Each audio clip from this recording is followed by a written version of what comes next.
السلام علیکم ورحمۃ اللہ۔ ناظرین، میرا نام نجیب الرحمان ہے اور آپ میرا یوٹیوب چینل رک جائیں دیکھ رہے ہیں۔ ناظرین، زندگی میں چلتے پھرتے بعض اوقات کبھی ایسے دو باپ بیٹے بھی مل جاتے ہیں کہ بیٹا ہو بہو باپ کی کاپی ہوتا ہے،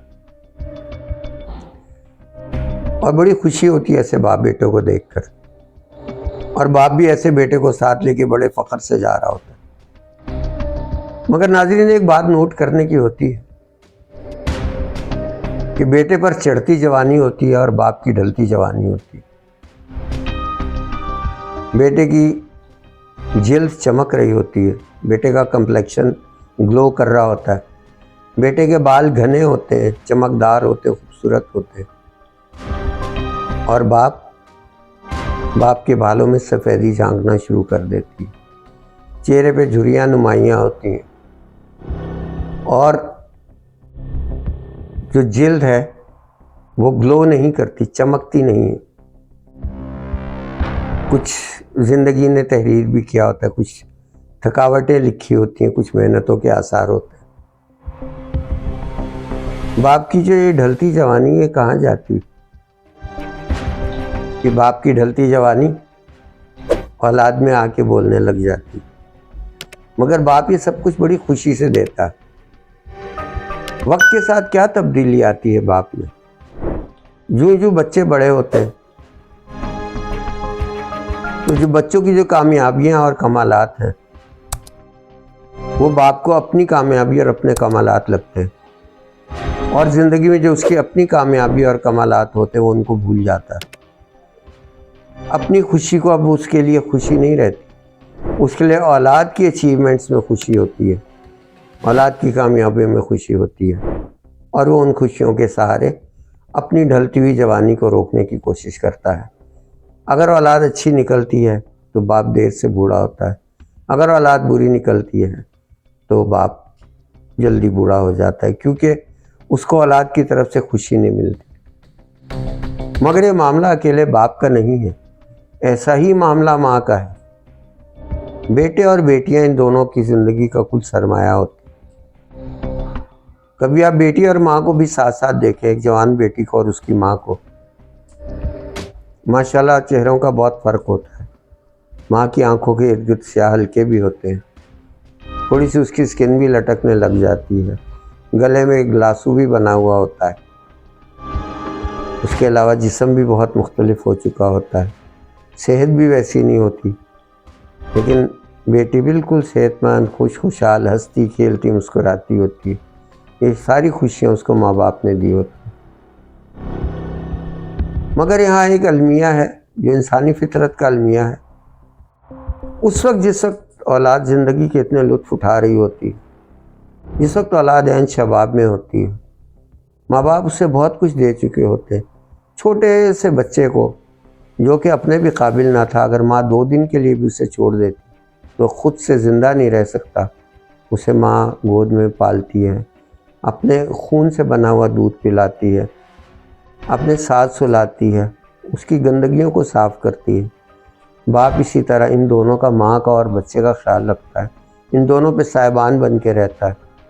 پھر وہ بچہ آہستہ آہستہ بڑا ہوتا ہے، ہر سٹیج پہ، زندگی کے ہر مرحلے پر ماں باپ اس کا ساتھ دیتے ہیں، اس کی نگرانی کرتے ہیں، انگلی پکڑ کے چلنا سکھاتے ہیں، پھر اسے جب چلنے لگ جاتا ہے پھر اسے دوڑنا سکھاتے ہیں، پھر اسے زندگی کے مختلف معاملات سکھاتے ہیں، تعلیم میں اس پہ مدد کرتے ہیں، جو کچھ حسب توفیق ہو سکتا ہے اس پہ خرچ کرتے ہیں۔ مگر اولاد کو کیونکہ عادت ہوتی ہے پیدائش سے اور چھوٹی سی عمر سے ہی، جب سے وہ ہوش سنبھالتے ہیں ماں باپ سے لینے کی عادت ہوتی ہے۔ وہ ساری خوشیاں جو ان کو ملتی ہیں، وہ ساری اچیومنٹس جو ان کی زندگی کی ہوتی ہیں ماں باپ کے توسل سے، ان کو اس کی عادت ہو جاتی ہے، جو وہ پہنتے ہیں وہ ماں باپ سے لینے کی عادت ہو جاتی ہے۔ تو ایک چیز پھر ان میں کم رہتی ہے، وہ ہے ماں باپ کا احساس تشکر، ماں باپ کا شکریہ۔ ماں باپ کے شکر گزار نہیں ہوتے، وہ سمجھتے ہیں، ایک سٹیج پہ آگے سمجھنے لگتے ہیں ماں باپ نے تو اپنا فرض نبھایا۔ بے شک ماں باپ کے بہاف پر ماں باپ نے اپنا فرض نبھایا، لیکن تم پر تو احسان کیا، اور ایسا احسان کیا کہ اگر کبھی تم نے رات کو پیشاب کر دیا تو ماں نے تمہیں خوش جگہ پہ کر دیا سردیوں میں، اور خود گیلی جگہ پہ سو گئی کہ کہیں بچے کو ٹھنڈ نہ لگ جائے۔ اس کا بدلہ کوئی دے نہیں سکتا۔ دنیا کی کوئی ایسی اولاد نہیں ہے جو ماں باپ کے احسان اتار سکے، کبھی بھی نہیں۔ اور اس بات کو اللہ تعالیٰ نے سمجھانے کے لیے کیا فرمایا کہ ماں باپ کے آگے اف بھی نہ کرو اور ان سے نرمی سے بات کرو۔ ماں باپ جب زیادہ ضعیف ہو جاتے ہیں تو کہتے ہیں نا کہ بڑھاپے میں بچپنا واپس آنے لگ جاتا ہے، تو اس وقت اولاد کا پتہ لگتا ہے۔ کبھی اپنے آپ کو اولاد سے میں یہ کہوں گا، جوان اولاد سے، کہ خدا را ایک دفعہ اپنے آپ کو یہ تصور کریں کہ جہاں آپ کھڑے ہیں وہاں آپ کے اپنی اولاد کھڑی ہے، اور جہاں آج آپ کے ماں باپ ہیں کل وہاں پہ آپ ہیں۔ اس عمر میں آپ پہنچ گئے، اس ناطاقتی میں، اس محتاجی میں، اس کمزوری میں۔ اور جب ماں باپ کمزور ہو جائیں تو ایک بات یاد رکھنا، جب تم کمزور ہو گئے تو انہوں نے تمہارا ہاتھ پکڑا تھا۔ آج وہ کمزور ہو گئے تو ان کے ماں باپ قبر سے نکل کے نہیں آئیں گے، اولاد نہیں ان کا ہاتھ پکڑنا ہوگا۔ اور اسی لیے کہتے ہیں کہ ماں باپ انسان کی دوزخ اور انسان کی جنت۔ ایک مرتبہ نبی کریم صلی اللہ علیہ وآلہ وسلم نے مسجد کے ممبر کی سیڑھیوں پہ پہلا قدم رکھا تو زور سے فرمایا آمین، پھر دوسری سیڑھی پہ قدم رکھا تو فرمایا آمین، تیسری پہ قدم رکھا فرمایا آمین۔ اس کے بعد ممبر رسول صلی اللہ علیہ وسلم پہ تشریف فرما ہوئے، اور صحابہ نے عرض کیا یا رسول اللہ آپ نے 3 مرتبہ آمین فرمایا ہے، اس کی کیا وجہ ہے؟ اللہ کے نبی نے فرمایا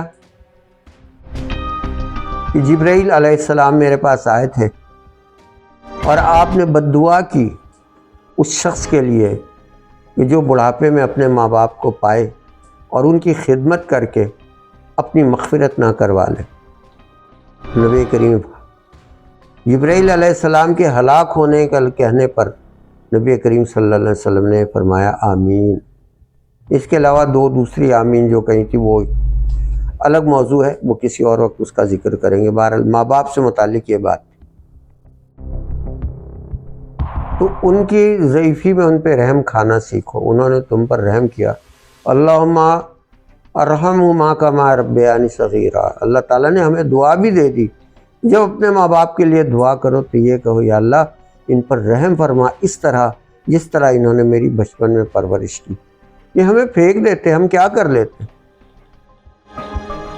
انسان کا بچہ انتہائی بے بس اور کمزور پیدا ہوتا ہے۔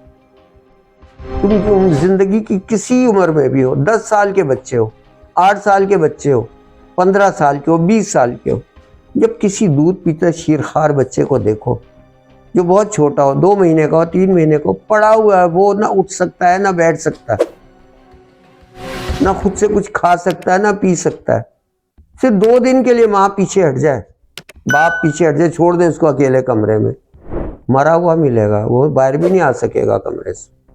تم بھی ایسے ہی تھے ایک دن، جب تمہارے ماں باپ نے تم پر ہاتھ رکھا تھا، جب تم کو سینے سے لگا کے رکھا تھا، خود مصیبتیں اٹھا لیتے تھے، تمہیں پتہ ہی نہیں ہوتا تھا کہ باپ کس مصیبت سے کما کے آتا ہے، اور ماں سارا دن اتنے کام گھر کی ذمہ داریاں اٹھانے کے ساتھ تمہاری خدمت میں کوئی بھی کسر نہیں چھوڑتی۔ اگر انسان میں تھوڑی سی انسانیت ہو تو کم سے کم سوچا کرے کبھی بیٹھ کے، یہ جو ہمارے عیش عیاشیاں ہیں، یہ جو ہمارے سکھ ہیں، جب تک ماں باپ کی کمائی میں، پھر ہم بعد میں کہتے جو ماں باپ کی کمائی میں مزہ تھا وہ اپنی میں نہیں، کیونکہ اپنی کمائی اپنی اولاد کھا جاتی ہے، اور ماں باپ کی کمائی ہمارے لیے ایک نعمت ہوا کرتی تھی۔ تو ان احسانوں کو یاد کرتے رہا کریں کبھی کبھی، تاکہ آپ ماں باپ کے پاس جائیں اور ان سے اچھی باتیں کریں، انہیں وقت دیں۔ یاد رکھیں ماں باپ کو آپ کے پیسے کی صرف ضرورت نہیں ہوتی، آپ کے رویے کی ضرورت ہے، کیونکہ انہوں نے آپ سے اچھا رویہ روا رکھا تھا۔ اب آپ ان سے اچھا رویہ روا رکھیں تو ان کا بڑھاپا شاید خوش قسمت ترین لوگوں کا ہوگا، اگر اولاد فرما بردار بھی ہو، نرم مزاج بھی ہو اور مہربان بھی ہو۔ میری باتیں اگر آپ کو پسند آئی ہیں تو اس چینل کو سبسکرائب کریں، شیئر کریں، بیل آئیکن پہ پریس کریں، اور اجازت چاہوں گا۔ بہت بہت شکریہ. اللہ حافظ.